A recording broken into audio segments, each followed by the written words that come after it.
안녕하십니까, 이진우입니다.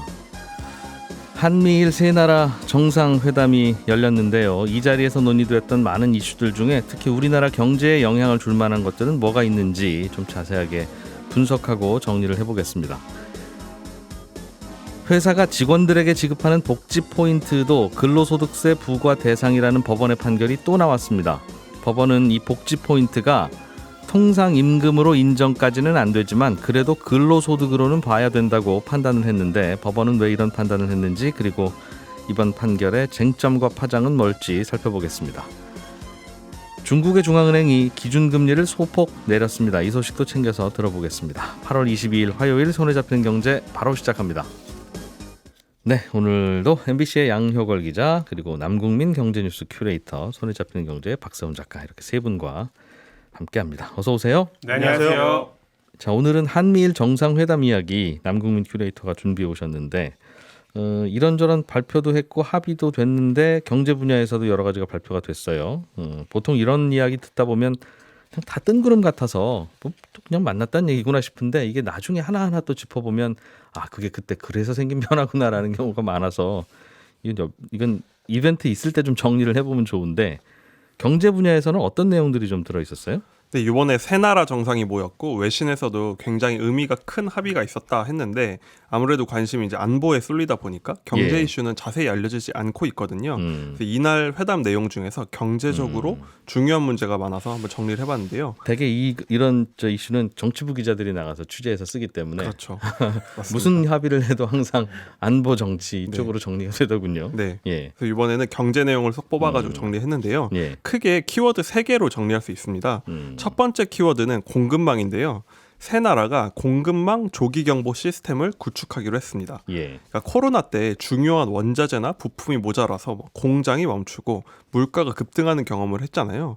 이때 이제 공급망이라는 게 정말 중요하구나 느꼈는데, 이때 뭐 몇 달러밖에 안 되는 차량용 반도체 하나가 없어서 몇십만 달러짜리 차량 생산이 중단되기도 하고 이런 어려움을 겪었죠. 그래서 이번 조치는 또 중국을 겨냥했다, 이렇게 볼 수가 있는데요. 최근에 중국이 자원 무기화에 박차를 가하고 있기 때문입니다. 그러니까 벌써 2년 전 일이긴 한데요.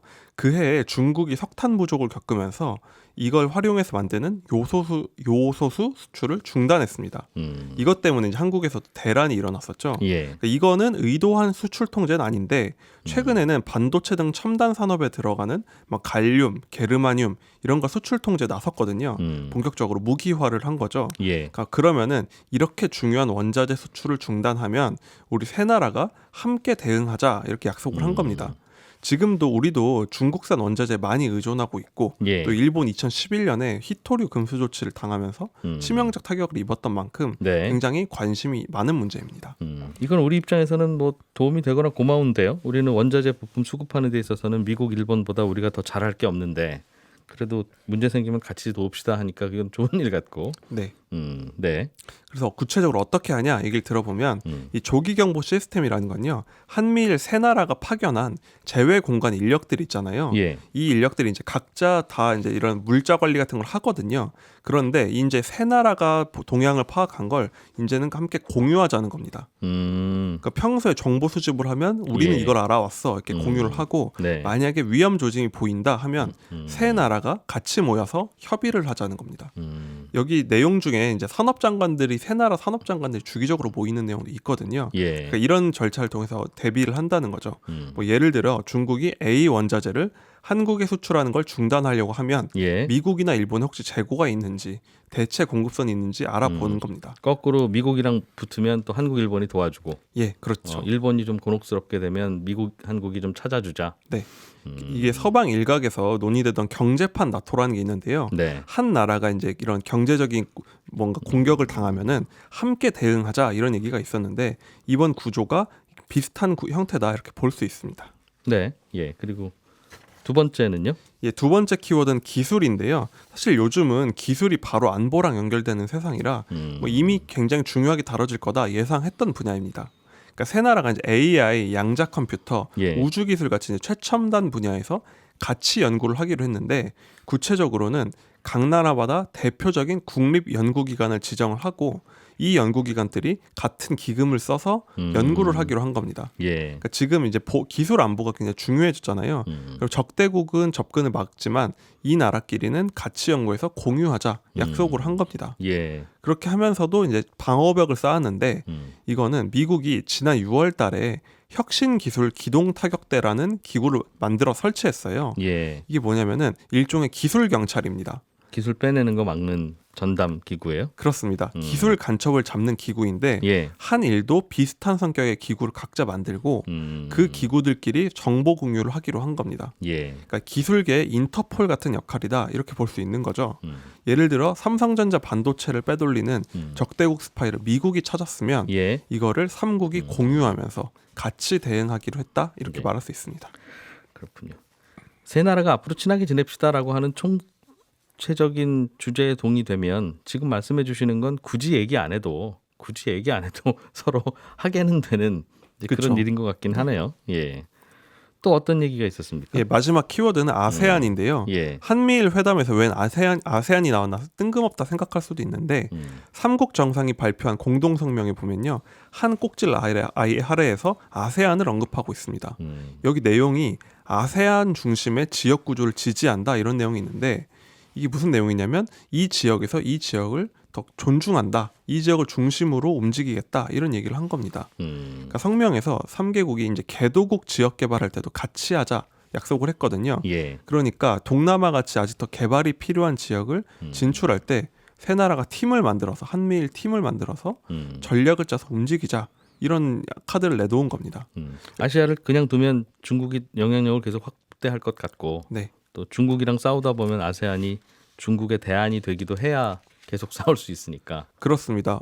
지금 이제 동남아 지역에서는 중국이 남중국해라는 뭐 중요한 포인트도 있고 예. 더군다나 힘이 굉장히 강한 게 화교가 이 지역에서 굉장히 힘이 강하거든요. 중국계 이제 정치권이 그러다 보니까 삼국이 각자 대응해선 이건 쉽지 않다. 그러니까 세 나라가 팀을 만들어서 중국에서 이 지역에서 경쟁하자는 겁니다. 한국 입장에선 좀 관심이 갈 수 있는 게 사실 한국이 동남아를 차기 성장 시장으로 노리고 많이 진출하려고 하는데 예. 이 지역은 특히 일본 네트워크가 굉장히 강해서 기업들이 굉장히 애를 먹어왔거든요. 예. 앞으로는 이 세 나라가 함께 가면 우리 기업 입장에서는 레버리지가 될 수 있다. 할 수 있는 겁니다. 그렇군요. 뭐 전반적으로 이런저런 일 있으면 의지하고 서로 협력합시다. 이제 그런 이야기인데 실제로 이제 우리 입장에서는 제일 중요한 게 뭐 그런 것도 그냥 하면 되지만 그 환율과 관련해서 그러니까 경제적으로 어려울 때 미국이 통화 수합 라인을 열어주냐 안 열어주냐 이게 실질적인 거잖아요. 그렇죠. 어려울 때 돈 꿔주는 게 친구지. 평소에 이러고도 지내고 너희들 잔치집 있으면 서로 연락도 하고 어려운 일 있으면 서로 안부 전하고 사세 하면서 돈은 안 빌려주면 그거는 좀 단계가 다른 거라서 그 얘기는 혹시 없었어요? 그렇죠. 어려울 때 돈 빌려주는 친구가 되어줄 거냐 그게 우리 관심인데 예. 사실 이 성명 내용에 금융 안정에 함께 노력한다 이런 굉장히 원론적인 내용이 들어가 있습니다. 우리가 원하는 거는 한미 통화 스와프와 관련된 내용이잖아요. 예. 외환 얘기고요.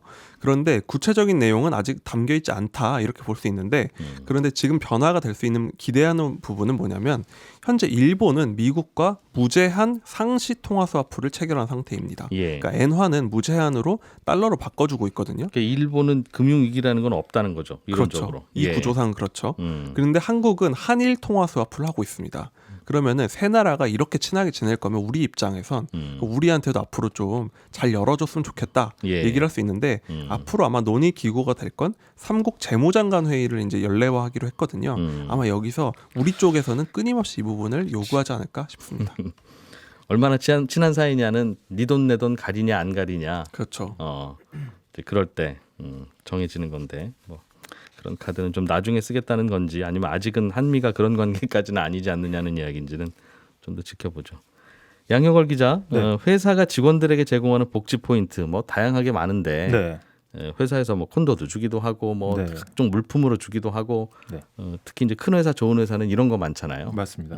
근데 이거는 사실상 월급 주는 거니까 네. 월급에서 세금 떼듯이 이것도 세금 내라. 네. 이런 판결이 나왔다는 거예요. 네, 맞습니다. 네, 여기서 말하는 복지 포인트는 이제 아까 말씀하신 것처럼 회사가 직원들한테 주고 직원들은 뭐 회사가 제휴 맺은 복지몰이나 오프라인 매장에서 현금처럼 쓸 수 있는 거를 말하거든요. 예. 흔히 뭐 물건 사기도 하고 뭐 자기 개발 위해서 강좌를 신청하기도 하고 다양하게 사용하는데 이 세무서에서는 이 복지 포인트는 회사에서 준 거니까 이 근로소득이네 해서 복지 포인트까지 포함해서 세금을 걷어가고 있거든요. 예. 그러니까 직장인들은 복지 포인트까지 포함해서 월급에서 원천 징수를 하고 회사는 그 돈 모아뒀다가 세무서에 내게 되는 겁니다. 예. 근데 한화 손해사정이라는 회사가 이 복지 포인트에 세금 매기는 건 부당하다 이렇게 해서 관할인 마포세무서에 세금 돌려달라 했는데 예. 세무서가 일단 거부를 했고요. 그래서 조세 심판원까지 갔습니다. 그래서 심판 청구했는데 이것도 기각되니까 행정소송을 제기했거든요.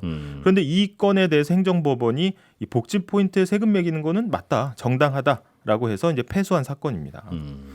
이 회사가 소송을 낸 이유가 뭡니까? 일단 소송을 제기한 하나 손해사정 측도 사실 복지 포인트에 원래 뭐 세금 내나 보다 해서 잘 내고 있었거든요. 예. 근데 2019년 8월에 대법원에서 이 공무원에게 제공되는 복지 점수, 맞춤형 복지 점수라는 게 있습니다. 예. 이게 근로기준법상 임금에 해당되지 않는다 이렇게 판결을 했거든요. 이 판결을 접한 기업들은 그러면 우리가 내지도 않아도 되는 복지 포인트에 대한 세금을 내고 있었네 네. 하면서 이 세금 돌려주세요 하고 소송을 제기한 거거든요. 아, 우리 대한민국의 모든 기업을 대표해서 돈을 그 소송을 제기한 거네요. 발빠르게 이제 제기를 한 건데 네네. 예. 특히 이제 하나그룹이 좀 적극적으로 나서고 있습니다. 그래서 하나 손해사정도 그러면 2019년 대법원 판결의 취지대로 예. 복지 포인트가 임금이 아니면 거기에 매겼던 근로소득세를 다시 돌려주세요 하고 소송을 낸 건데 행정법원이 이 주장을 받아들이지 않은 겁니다. 야, 이게 참 굉장히 모호한 영역에 있기는 해요. 네. 예를 들면 회사의 사무실에 네. 커피 무료 제공하는 거 있는 회사 많잖아요. 네, 탕비실에 예. 제공하는 거. 그거 뭐 돈으로 따지면 뭐 원가를 얼마나 쳐야 되는지 모르지만 1,000원이라고 치면 네. 그거는 직원이 10잔 뽑아서 먹었다고 해서 너 10,000원을 회사에서 더 받아갔구나. 그럼 네. 월급이 10,000원 더 있는 거고 그거 다 세금 매기고 연말정산하고 하지 않잖아요. 네. 근데 또 어떤 거는 그렇게 생각하면 회사에서 집도 주고 차도 주고 다 주고 그러면 네. 그거는 그럼 월급이 아니냐. 또 생각하면 또 영역을 벗어나면 어딘가에 금긋기는 어려운데. 맞습니다. 그렇군요. 이번에 그럼 그래도 세금은 내라는 대법원의 논리는 뭡니까? 일단 대법원에서는 복지 포인트 임금은 아니라고 했는데 행정법원에서는 세금 내라 이렇게 지금 얘기했다는 거고 예. 일단 대법원이 판단한 근로기준법상 임금과 세금 부과의 기준이 되는 근로소득은 다르다라는 이제 법리를 채택한 겁니다. 네. 우리가 여기서 등장하는 개념이 바로 임금과 근로소득인데 네. 이 무심코 생각하면은 임금은 우리가 일해주고 대신 받는 돈, 이제 근로제공의 대가로 받는 돈이니까 예. 이게 세법상 근로소득하고 같은 거 아니야? 이렇게 생각하실 수가 있는데 예. 법원은 이 두 가지가 엄연히 다르다고 본 거고요. 근로소득이 임금보다 더 큰 개념이라고 본 겁니다. 아, 그 근로로 대가로 받는 건 네. 월급 통장에 꽂히는 월급도 있고, 네. 뭐 회사에서 각종 뭐 복지도 있을 수 있는데 맞습니다. 월급 통장에 꽂히는 건 임금, 네. 회사에서 주는 건 근로소득이긴 하지만 임금은 아닌 거다. 네. 그래서 법원은 이제 임금은 일하고 직접적인 대가로 받는 금품, 돈을 이야기하지만 근로소득은 꼭 일의 대가가 아니더라도 근로의 대가가 아닌 복리후생적인 수당도 다 근로소득에 포함이 된다 이런 논리입니다. 그래서 정리를 하자면 이 회사가 직원들의 복지를 위해 준 포인트는 직접적으로 근로시간을 제공하고 받은 돈은 아니지만 예. 회사의 담임으로서 생기는 따라오는 수익이니까 이거는 세금 피할 수 없다 이런 거고요. 뭐 간단하게 좀 비유를 들어보면 뭐 대학생이 과외 교습을 하는데 뭐 회당 3만 원 받고 가르친다고 치면요. 예. 갈 때마다 학부모님이 더운데 고생한다고 뭐 갈 때마다 한 3천 원짜리 음료수를 줬단 말이죠. 그럼 여기서 누가 얼마짜리 과외하세요? 하고 물으면 회당 3만 원짜리 과외합니다 이렇게 얘기하지 예. 3만 3천 원짜리 과외합니다 이렇게 얘기는 안 하거든요. 음. 그러니까 직접 과외하고 받은 임금은 3만 원입니다. 예. 그런데 세무당국이 볼 때는 과외할 때마다 음료수값까지 3만 3천 원의 혜택이 생긴 거 아니냐. 네. 이것도 소득 아니냐. 세금 매기겠다. 그러니까 근로소득은 3만 3천 원이다. 이렇게 본 거고요. 야, 과외하러 안 갔으면 3천 원짜리 음료수 마실 일도 없는 거 아니냐. 과외 그만두면 이거 사라지는 혜택이다. 근로에 부수적으로 따라오는 혜택도 소득이다. 그래서 세금 매긴다. 이런 입장인 겁니다. 게다가 이제 법원은 세금을 안 내도 되는 경우는 시행령에 하나씩 열거를 해놓는데 네. 여기에 포함이 되지 않는 이상 웬만하면 다 근로소득으로 보고 세금은 내야 된다는 거고요. 예를 들어서 우리가 임금이 얼마입니까 했을 때 이런 계산에서 빠지는 위로금, 뭐 특별 상여금, 학자금, 장학금 이런 것도 사실 넓게 보면은 세금 매길 수 있는 근로소득이니까 예. 세금 내라. 뭐 이런 입장입니다. 월급까지는 아니지만 네. 참 모호하네요. 그러니까 커피를 회사에서 그냥 무료 제공하면 그거는 네. 회사에서 책상 주고 의자 주는 거랑 똑같다라고 네. 보는 거고 네. 뭐 휴가철 콘도를 무료로 제공합니다. 네. 이거는 월급은 아니지만 복지 포인트를 주면 근로소득이라고 할 수도 있는 네, 거고 근로소득이라고 볼 수 있는 복지 포인트로 안 주고 회사에서 콘도 사놨으니 그냥 신청하고 쓰세요라고 하면 그건 또 다시 커피로 돌아가는 거잖아요. 똑같은 그건 다시 건데. 커피적인 성격이 있는 거예요. 근데 휴가비로 20만 원 드리겠습니다 하면 이거는 또 그럼 급여가 돼 버리는 거라서 그건 또 근로소득이 돼요. 똑같은 거 주는 건데 형식에 따라서 이렇게 다르게 분류하면 네. 좀 굉장히 모호하기는 한데요. 네. 그런데 한 가지 설명 듣다가 걸리는 건 알겠어요. 우리나라는 그럼 딱 그렇게 칸막이 쳐서 그렇게 한다고 하더라도 네. 공무원들한테도 똑같이 복지 포인트 비슷한 복지 점수가 주는데 네. 그거는 아니다. 똑같이 포인트를 줬는데 근로소득도 아닌 걸로 이건 책상 의자 같은 겁니다. 네. 로 빼고 그러니까 네. 똑같이 복지 포인트로 같은 콘도를 가도 네. 공무원이 가면 책상 의자, 민간인이 가면 그거는 소득 네. 이렇게 분류하는 게 이상하다 정말. 네. 이라는 생각은 드네요. 그래서 이제 이 나오는 얘기가 공무원 복지 점수에 대해서는 지금 소득세 안 매기거든요. 그래서 그러면 이거 조세 형평성이 위반되는 거 아니냐 이런 게 이제 한화 손해사정 측의 논리인데 네. 똑같이 이제 복리후생을 위해서 지급하는 건데 공무원한테 주는 건 세금 안 매기고 민간 기업에서 직원한테 주는 건 복지 포인트는 세금 매기냐 이거죠. 예. 근데 여기에 대해서 법원이 답을 내놨습니다. 답을 내놨어요? 네, 법원이 와, 뭐라고 들어봅시다. 했냐면 예. 공무원 복지 점수와 민간 회사에서 주는 복지 포인트는 이름은 비슷한데 둘의 성격이 엄연히 다르다는 거고 예. 왜 다르냐 했을 때 회사가 민간 회사가 주는 거는 직원의 직급이나 얼마나 오래 근무했는지 이런 걸 기준으로 해서 계속적 정기적으로 배정을 하고 복지 포인트는 네, 그리고 네. 이제 이 소송 제기한 측에서 보면 특근한 직원한테는 또 2만 원 정도 더 얹어준답니다. 그러니까 이제 근로하고 밀접하게 연결이 돼 있다는 거고 예. 그럼 퇴직하면 남아있던 포인트가 또 없어진다. 그러면 예. 이것도 일의 대가로 받는 건 아니지만 근로조건하고 뗄래야 뗄 수 없는 거 아니냐는 거고 네. 그러면 근로소득 맞다. 반대로 공무원한테 지급되는 맞춤형 복지 점수는 이미 상당 금액이 단체 보험료로 나가버리기 때문에 그래서 예. 이거를 민간에서 주는 것처럼 자유롭게 쓴다고 보기는 좀 어렵고 공무원 후생복지에 관한 규정으로 이게 법령의 제한을 받기 때문에 이거는 우리가 손을 댈 수가 없다. 현금처럼 쓸 수 있는 민간의 복지 포인트하고는 좀 다르다고 본 겁니다. 이게 단체 보험료가 어떤 보험인지는 몰라도 네. 우리도 샐러리맨들도 개별적으로 보험료 내는데 네. 그럼 그런 건 회사에서 내주고 네. 보험료 낼 돈으로 다른 데 가면 그건 괜찮은 건지. 사실은 이 글쎄요. 사정에는 사실 이 엄격하게 구분한 건 좀 복잡한 사정이 있긴 있는데요. 그러니까 예. 공무원 같은 경우에는 복지 포인트까지 전부 이제 월급으로 봤을 경우에는 거기에 맞춰서 연금이라든지 이런 것들이 전부 다 재정비돼야 되는 문제가 있습니다. 그래서 복잡한 문제가 골치 있고. 아프겠죠. 네. 그러니까 이거를 월급으로 쳐주면 네. 골치 아픈 문제는 있는데 골치 아프다고 납득되지 않는 논리로 그냥 받아들이라고 하면 게다가 이제 법원 입장은 또 뭐냐면 이 복지 포인트 근로소득에 이제 포함을 시키지 않으면 네. 기업 입장에서는 세금 안 내려고 당연히 그건 그래요. 네, 예. 주구장창 복지 포인트만 늘려주고 그렇겠죠. 네, 임금은 또 제한되는 거 아니냐 이런 또 걱정이 있는 거고 그래서 이 음. 복잡한 사정이 얽혀 있고 지금 아직까지는 기업들이 제기한 이런 세금 돌려달라 이 소송에는 승소 사례는 나오지 않고 있고요. 예. 2심으로 진행된 소송도 있기 때문에 결론이 그러게요. 어떻게 바뀔지 좀 지켜봐야 될 것 같습니다. 과세를 하는 건 정당한 것 같아요. 네. 그렇지 않으면 회장님한테 한 5만 포인트 주고 이걸로 회장님 집 인테리어 하십시오. 네. 라고 하고 회사 돈 쓰더라도 할 말 없는 거 아닙니까? 네. 복지를 어디까지 보느냐에 따라 다르니까. 네. 다 과세를 하는 게 맞는데 이제 어디는 하고 어디는 안 하니까 네. 이제 이렇게 논란이 있을 수 있는 것 같네요. 자, 박 작가님, 네, 중국이 기준금리를 내렸다. 그렇습니다. 요새 기준금리 내리는 나라들이 뭐 가끔씩은 있는 것 같긴 한데 주요국 중에서는 혼자 다른 방향으로 가는 것 같죠? 그렇죠. 근데 중국에는 기준금리라는 건 따로 사실은 없고요. 예. 대신에 중국 정부가 정하는 다양한 정책금리들이 있긴 한데 그중에 LPR이라는 대출 우대금리를 사실상 기준금리라고들 말을 합니다. 예. 그렇게 정해주는 대출금리 만기가 1년이냐 5년이냐에 따라서 1년 만기는 주로 기업대출이나 가계대출의 기준이 되고요. 5년 만기는 부동산 담보대출의 기준으로 활용이 되는데 어제 중국 정부가 내린 기준금리는 1년 만기 금리이고 0.1%포인트 내렸습니다. 0.1%포인트. 예, 그리고 5년 만기는 동결을 했는데 이 결정을 두고 이제 시장에서는 크게 실망했다는 얘기들이 나와요. 1년 만기나 5년 만기 둘 다 한 0.15%포인트를 내릴 걸로 다들 생각을 하고 있었는데 예. 5년 만기는 동결하고 1년 만기만 아주 소폭으로 내린 게 실망스럽다는 거죠. 그러면서 어제 중국 증시 주요 지수가 전 거래일 대비 1% 넘게 하락 마감을 했습니다. 그렇군요. 다른 나라들은 뭐 하루짜리나 일주일짜리 금리를 올리고 내리고를 중앙은행이 하고 그렇죠. 그거 하고 나면 시장에서는 나머지는 알아서 너희들끼리 반영해라. 그걸 가지고 장기 금리는 올리든 내리든 시장이 결정한다인데 네, 중국은 장기 금리까지도 다 그렇습니다. 조정을 해주는 모양이에요. 그렇죠. 친절하게. 그런데 생각보다는 덜 내렸다. 네.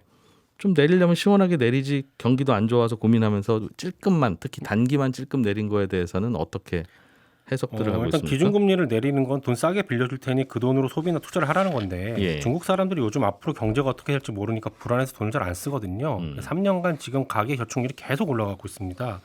기업들도 경기가 안 좋으니까 굳이 돈 빌리려고 안 하고 있고요. 그러니까 정부가 금리 내려서 돈 풀어봤자 은행에 자금만 쌓이는 상황인데 반면에 기준금리를 대폭 내리게 되면 가뜩이나 약세인 위안화가 더 약세로 간다는 점에서 걱정이라는 겁니다. 예. 위안화 가치가 떨어지면 수출 기업은 가격 경쟁력이 생기니까 유리할 것 같지만 최근에 중국 제품들이 수출이 안 되는 게 가격 때문만은 아니거든요. 전 세계적으로 경기가 안 좋으니까 중국 물건 사는 사람들이 예전만큼 없어서 그렇기도 하고 미국 정부가 중국산 물건 사지 마라 한 영향도 있는 거라서 여기서 가격 조금 더 낮춘다고 안 팔리던 게 짠 하고 잘 팔릴 것 같지는 않습니다. 예. 근데 위안화 약세가 계속되면 즉 중국 돈의 가치가 떨어지면 외국인들이 중국에 투자를 잘 안 하게 되거든요. 기껏 투자해서 돈 불려봐야 몇 년 후에 자기 나라 돌아갈 때 중국 돈을 자기네 나라 돈으로 바꿔보면 예. 처음에 가져온 돈보다 오히려 줄어들게 되니까 그런 건데 외국인 투자가 줄면 경제는 더 안 좋은 방향으로 가기 때문에 이걸 걱정해서 지금 소폭 내린 게 아니냐. 그것도 1년짜리만 이런 해석이 나옵니다. 그러니까 금리를 좀 많이 내려서 우리나라 경기 살리느냐. 그러려고 해서 금리를 많이 내리면 돈이 많이 풀리고 이 나라 금리는 싸니까 외국인들은 또 돈 가치가 떨어질 거라고 생각해서 떠나는 건 당연하죠. 네. 그러니까 항상 그걸 가지고 결국은 모든 나라들이 고민을 하는 건데 그렇습니다. 중국은 그래서 생각보다 조금 내렸다. 네. 근데 그건 이해가 되는데 1년 만기 금리는 그래도 0.1%포인트는 내리고 네. 5년 만기 금리는 그대로 뒀다는 건 예. 5년짜리 금리는 안 내리고 싶다는 중국 정부의 의사가 반영된 건데 그렇습니다. 왜 그럴까요? 그게 주택담보대출의 기준이 된다고 말씀드렸잖아요. 예. 근데 지금 중국의 부동산 개발 회사들이 힘든 게 사람들이 아파트를 안 사기 때문인데 그럼 네. 당연히 금리를 내려서 사게끔 만들어야 되지만 그렇지 않는다는 건 중국 정부가 의도적으로 지금 부동산 개발 회사들을 돕지 않으려고 한다라는 뜻으로도 해석이 됩니다. 아, 그 금리 낮춰줘야 실제로는 아파트 사기 도움 그렇습니다. 되는데. 그렇게 하는 이유는 민영 부동산 개발 회사들이 가지고 있는 토지 사용권이라는 게 있거든요. 이 토지 사용권을 국영 부동산 개발 회사들이 흡수를 하게 한 다음에 국영 네. 개발 회사들이 부동산 정책을 컨트롤할 수 있게끔 만들어 가려는 게 아니냐라는 해석이 나옵니다. 그 중국의 모든 건설 회사는 우리나라 LH 같은 걸로 통합한다. 그렇습니다. 그냥 나라에서 다 할게. 그렇죠. 민간한테 맡겨봤더니 정신없이 이상한 곳에 아파트 짓더라. 그렇습니다. 그런 해석이 나옵니다. 그렇군요. 예, 박세훈 작가, 양효걸 기자, 남국민 큐레이터 세 분과 함께했습니다. 저희는 내일 아침 8시 30분에 또 재미있는 뉴스들 들고 돌아오죠. 이진우였습니다. 고맙습니다.